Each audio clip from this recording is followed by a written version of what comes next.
कच्चा एग्रीमेंट के खतरे क्या क्या है अभी हम लोग समझ लेते हैं। देखिए, भुगतान से इनकार का खतरा है। कोई भी आदमी को अगर आप कच्चा एग्रीमेंट करते हो, उसके पास आपका कोई रिकॉर्ड ही नहीं रहेगा।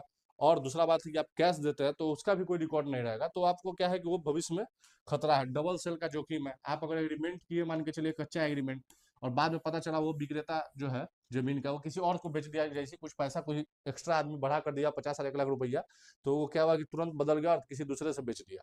तो वो चीज का एक बहुत बड़ा जोखिम है, कानूनी विवाद की संभावना है। कभी भविष्य में किसी के हिस्से का जमीन कोई भी बेच सकता है इस माध्यम से। आप अगर फर्जीवाड़ा, इसी के वजह से बहुत ज्यादा ऐसे ही पूरा भारत सरकार, भारत में है मतलब, सॉरी। अब ये क्या है कि इसी सब से बचने के लिए हम लोग पक्का एग्रीमेंट करते हैं, बैंक का ट्रांसफर को डिटेल दिया जाता है। और इस तरह का जो है फर्जीवाड़ा करने के लिए बहुत सारे लोग जो है कैश का ही ज्यादातर बहाना देते हैं कि मुझे कैश ही दे दीजिए या बैंक अकाउंट नहीं है मेरे पास। तो इस तरह से क्या है, उससे बचे।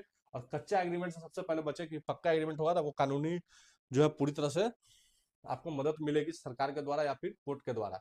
इसलिए क्या है कि कमजोर भुगतान प्लस कमजोर कागज क्या होगा, आपको बड़ा खतरा का जो है ये निशानी है। इसलिए हम लोग हमेशा जो है भुगतान का भी तरीका जो है अच्छा बैंक के माध्यम से करेंगे, और पेपर भी जो है हमेशा स्टाम्प पेपर पे या फिर पंजीकरण जो है पेपर होगा उसी पे जाके कराएंगे।